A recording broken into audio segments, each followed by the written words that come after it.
Well, hello, all you cool cats out there. Welcome back to Slippy-J Sunday. Nice slow day. The weather's been alright. Anyway, let's go ahead and talk about a knife. This is another TwoSun. Why? Because I have a whole bunch of them, and that's why. I took a look at a concept last week, or concept. I don't know. I believe it's pronounced concept. But I don't know. Whatever. But yeah, this is a TwoSun. This one is from a designer that we haven't looked at so far on my channel. This is from Hou Yue Dong. Does have a logo that looks a lot like a grasshopper or a locust or something like that. I'll open them up here in a moment. But yeah, this thing's interesting. I have slightly anodized the titanium on this guy. Got him a little bit more kind of antique bronze kind of color. I thought that kind of fit with this more traditional kind of looking knife here. And we can see we have carbon fiber scales going on here. Something that Hou Yue Dong seems to like to do is use flathead screws on his designs. Not super a fan of it, but it is what it is. And this guy also has a little titanium bail kind of pinned onto the back spacer here, which is pretty interesting. I have no idea how to actually pull that off without, damaging the pan that keeps it attached. So I did not anodize that, but the rest of it is here. And yeah, as you can see from the back spacer, this thing is thick with several C's, at least for a slip joint. We have a 3.5 millimeter blade stock thickness on here, which, yeah, just looks absolutely massively thick. This is what I would assume Lynn Thompson would kind of design a slip joint to be, which is probably why he had Andrew Demko do the Lucky 1 and the Lucky 2 instead. Because, yeah, this guy is thick. But, yeah, kind of comes down to a fairly decent edge. I have put quite a shoulder onto this guy. This one does have a convex grind from my belt grinder at 15 degrees, just because it's much easier to do that, especially on these full flat ground knives. It's a little bit more difficult to clamp down on them. So, yeah, that, and because of the knife not being super tall, I really couldn't get anywhere that would fit the little edge thing from the Work Sharp Precision Edge on it. So I've just kind of left it as a convex edge. Hey, that works out all right. This one's also a little bit different in that it's using S90V instead of M390 that you see on almost all other slip joints from them. There's his logo, fully in detail there. And yeah, we got a nice blade pull up there. A full hole sort of thing. It does have the edges knocked down on there, so it's not sharp to grab onto, but you definitely get a very good purchase on there. I'm probably going to go ahead and give this back spring a 7 or a 7.5. It is pretty darn strong. Nowhere near quite as bad as the finger guillotine that I had taken a look at from Wong. I think it was the 189. But very, very substantial walk and talk on this guy here. It's about a 2.5 finger knife. It's very comfortable in the hand. We have some nice contours kind of going on there. And your ring finger does end up hitting here on the back. And I guess if you did really want to give yourself a little lanyard sort of thing, you could have a 4-finger kind of grip on there if it, draped past your pinky or something like that. Me, along with, most of the sane world, don't really use lanyards these days, especially on a knife this small. But, the option's still there for those who want it. It does have some interesting kind of milling lines. We got some crenellations kind of going on the top here, but it's not jimped on the spine. It actually does give a little bit of traction there, but it's fairly subtle. It's not super darn grippy like something with much finer jimping on it, like something like this would be. So it works for some grip. And yeah, what I do want to kind of point out that I had kind of alluded to here in the beginning is I don't suggest you actually try to take this thing apart. I did it for some anodization work, and boy, I regretted it. And I can kind of show you a little bit of why without doing anything super crazy.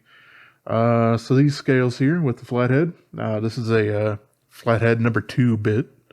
As oh, there we go. Yeah, it's upside down, but it says 2. I don't have any Weehaw bits for flatheads because why the heck would I?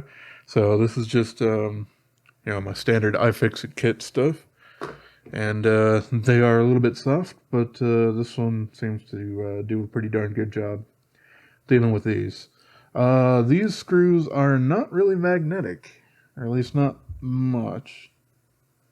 Alright, not at all, because this is a ridiculously powerful magnet. They are steel, so that tends to have me think that it's probably a 300 series stainless steel, like 304 or something like that, which generally isn't ferritic in nature, so it really doesn't hold a magnetic charge or field or anything like that. Which, the first couple of times that I had taken this apart, I was worried because, some other companies who use some cheaper hardware kind of use a little bit more of a 300 series and fairly soft, but these things are pretty darn substantial. Anyway, that was a complete digression from what I'm talking about. Here's the itty bitty tiny little scale. Yeah, it's super duper thin, but under here you can see, okay, we have another flathead screw underneath there. This is basically what's attaching the back spacer spring onto the handles there. But you can also see up here we have 2 pins. And these 2 pins travel, we have them on kind of both sides. It goes all the way through the back spacer. And yes, that is incredibly frustrating to try to put back together. Because you'll get one side in there, and then you'll need to situate the back spring, seat the blade on there, and then proceed to throw this top scale on here. All the while, if it's not even remotely lined up, there's very, very, very little tolerance in the holes for these pins. No slop whatsoever. So it's next to impossible to move them when you're trying to put the thing together. And as you can see, and it travels over here on the other side, if these are sticking up even slightly proud of where they are right there, your handle scales are not going to fit flush. This was a gigantic nightmare that I did end up kind of getting back together, but it did take a little bit of coercion, and that was a little bit more or less in lines with using this little watch bar tool as kind of a punch kind of thing, and this little magic hammer here. And it's nice because I have a lot of give and whatnot from these cushiony pads that I end up using. So I carefully had it in there, and then would tap it a few times, and then it wouldn't move, and then it would move way too much, and I would have to kind of push it back from the other side. So very, very fiddly. I highly suggest don't take this one apart. But as long as it's all put together, it's very well put together, very strong. I don't really have any problems with worrying about this thing being not capable of doing something. Obviously you're really not going to want to do any of the things that a knife isn't supposed to do, like prying or anything like that. But for anything that you do need a knife for, this thing is certainly capable of doing it. Even, I suppose, a little bit of stabby work. Whatever, you into interpret that to be, then, you go ahead. But, Yeah, I mean, it's kind of sheep's footy, so it doesn't really have a fantastic point for doing the pokey kind of work. But it certainly does get the job done if you really need it, and it most likely won't end up folding down on you just due to the immense strength of this back spring here. So yeah, this is a very interesting one. And yeah, a lot of what I was saying about it that really surprised me was the blade stock thickness on this being 3.5 millimeters. Which, I mean, doesn't sound all that crazy because a lot of other knives are, you know, anywhere between 3.5 and 4 millimeters for, you know, a standard full-size knife, but most of the time slip joints are considerably thinner than that. But anyway, to prove my point on that whole blade stock thickness thing, how about if I go ahead and do that little measurement here? Then, yeah, 3.5. That's basically right where it is.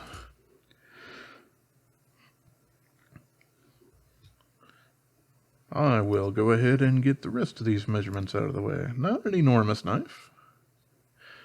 Just a smidge over 2 inches. Okay, that makes it legal basically everywhere. So, you know, you certainly have that going for you, especially in Europe.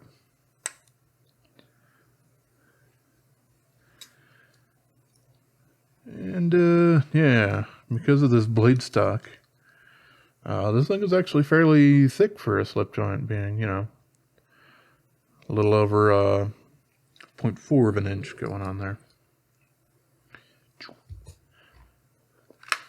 And let's kind of take a look at some of this. Weights and or measures. Alright, yeah, 1.6 and a bit ounces. 46 grams. Hey, you know, if you really want something with a giant blade stock that definitely meets that ounce an inch kind of thing, well, you got it with that one. So, yeah, there's not a whole lot else I'd really like to say about this thing. I'm not a huge fan, as I was saying, of the flathead kind of thing, but that is a bit of this designer's aesthetic, so I guess I kind of understand it a little bit. But yeah, well, that's it. Sorry, I'm just kind of slowed down because I don't remember off the top of my head what the model number on this one is. It will be in the title of the video and all that sort of stuff, but I forgot to kind of look that up before I was doing this. So yeah, alright. Well, as always, I appreciate y'all for watching. Have yourself a wonderful rest of your day. And subscribe.